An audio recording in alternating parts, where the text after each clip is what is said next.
At dawn on September 11, 1297, the River Forth lay silent beneath a blanket of mist. But that silence was only waiting to be broken by chaos. Across the narrow wooden bridge, thousands of English knights gleamed in steel, their banners snapping in the wind, their horses restless with pride.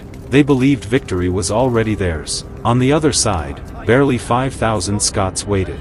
No shining armor, no war horses, just farmers, blacksmiths, and shepherds gripping rough wooden spears, their hearts pounding with fear and fury. The English laughed at them, peasants daring to face knights. But those peasants had something England didn't: a leader who refused to kneel. A man who would turn a simple bridge into a trap. In a few moments, this quiet river would witness one of the most humiliating defeats in English history. This is the day when 5,000 Scots crushed England's might at Stirling Bridge.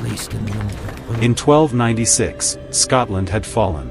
Castles surrendered, towns burned, and the proud nobles bent their knees to King Edward I, the Hammer of the Scots. The sacred stone of destiny was ripped from Scone and dragged to Westminster, a cruel symbol that Scotland's freedom had been stolen. English soldiers patrolled every road, collecting taxes, seizing grain, and leaving villages starving. The hated Hugh Cressingham oversaw the plunder, enriching himself while the people suffered. Yet beneath the shadow of conquest, rebellion smoldered. Farmers ambushed tax collectors, garrisons were harassed under the cover of night, and whispers of resistance traveled from village to village. Two men rose from the ashes of oppression: Andrew Moray in the north, rallying clans and laying siege to English-held castles, and William Wallace in the south, a man of humble birth who struck fear into the English with daring attacks. Together, they were sparks igniting a flame that would sweep across Scotland, proving that even under the heel of a king, freedom could not be crushed. Wallace and Moray were different in many ways. Moray was disciplined, a strategist who knew the mountains and forests like the back of his hand, able to turn the harsh Scottish landscape into a deadly ally. Wallace was fire and fury, a fearless warrior whose raids struck with lightning speed and left the English trembling. In the spring of 1297, their paths converged near Stirling, where Edward's armies were garrisoned, and the bridge over the River Forth stood as a symbol of English control.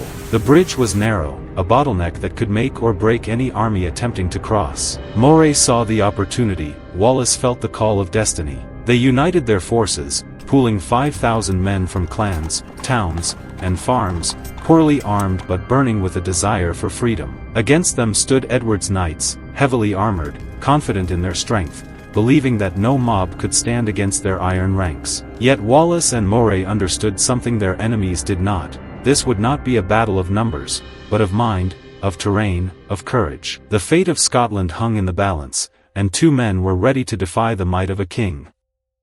The morning fog clung to the River Forth, curling around the banks like a ghostly veil. Wallace and Moray positioned their men with precision, knowing the bridge's narrow planks would become a deadly trap. Every clan warrior, every farmer with a spear, held their breath as they waited, hearts pounding like war drums. On the far side, Edward's knights laughed, confident in the weight of their armor and the sharpness of their swords. They began to advance, one squadron after another, onto the fragile wooden bridge. Step by step, the bridge groaned under the weight of steel and men, the water rushing beneath like a silent predator.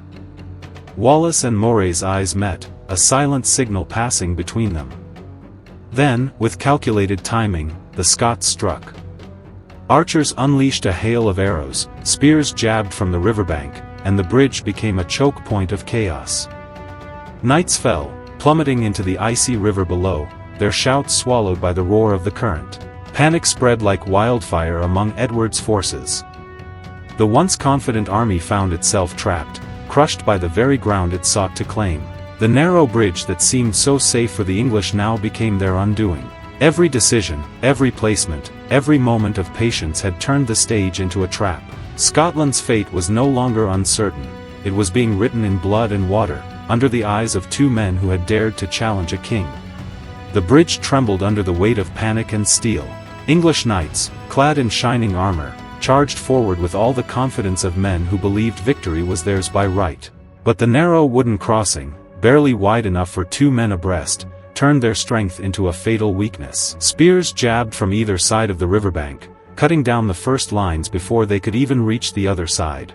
Arrows darkened the sky like a sudden storm, finding gaps in armor and striking terror into disciplined soldiers. Men screamed as swords met shields and bodies collided in chaotic, desperate struggle. The river below, cold and merciless, claimed those who slipped or were pushed over, dragging them into its merciless current where screams vanished into the roar of water.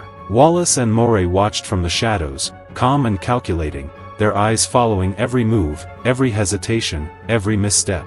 They had studied the battlefield for weeks, knowing that the bridge would be the key. They guided their men like maestros, striking with precision, luring the English forward, and turning their might into a slaughter. The English soldiers' famed discipline began to crumble as panic spread, officers shouting commands that went unheard over the din of battle. Knights fell into the water in clumps, their armor weighing them down, their cries echoing against the cliffs.